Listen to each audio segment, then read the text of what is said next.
The Price of Inequality: How Today's Divided Society Endangers Our Future, by Joseph E. Stiglitz. Narrated by Paul Boehmer. Copyright 2012 by Joseph E. Stiglitz.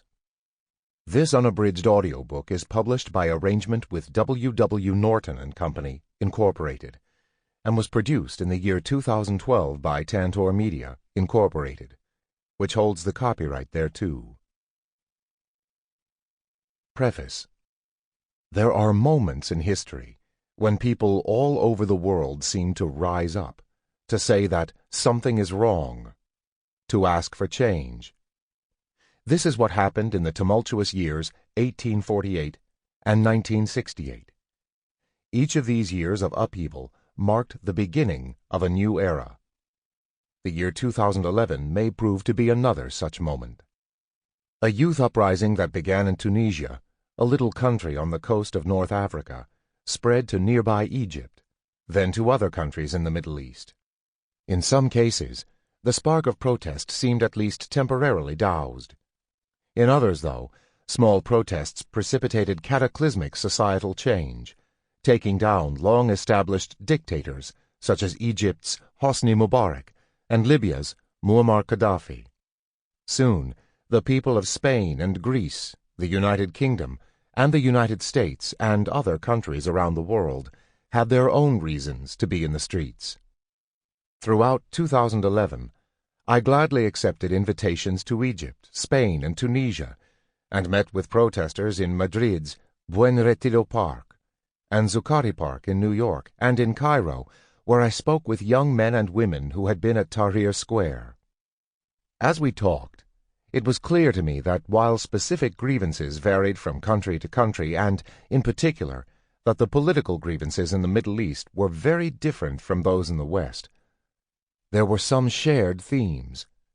There was a common understanding that, in many ways, the economic and political system had failed, and that both were fundamentally unfair.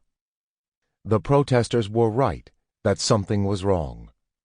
The gap between what our economic and political systems are supposed to do, what we were told they did do, and what they actually do, became too large to be ignored.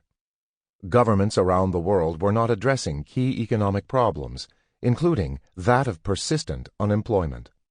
And as universal values of fairness became sacrificed to the greed of a few, in spite of rhetoric to the contrary, the feeling of unfairness became a feeling of betrayal. That the young would rise up against the dictatorships of Tunisia and Egypt was understandable. The youth were tired of aging, sclerotic leaders who protected their own interests at the expense of the rest of society. They had no opportunities to call for change through democratic processes. But electoral politics had also failed in Western democracies. U.S. President Barack Obama had promised change you can believe in, but he subsequently delivered economic policies that, to many Americans, seemed like more of the same.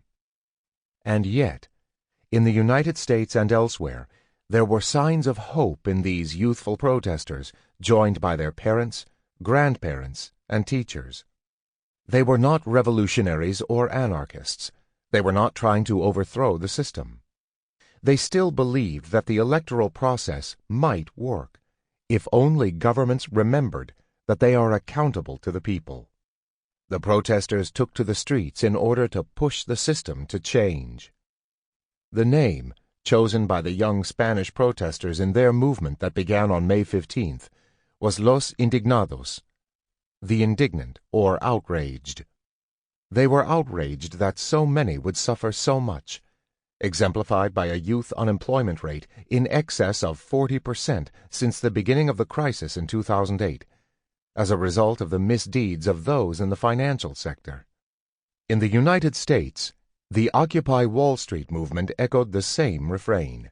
The unfairness of a situation in which so many lost their homes and their jobs, while the bankers enjoyed large bonuses, was grating. But the U.S. protests soon went beyond the focus on Wall Street to the broader inequalities in American society. Their slogan became the 99%. The protesters who took this slogan Sample complete. Ready to continue?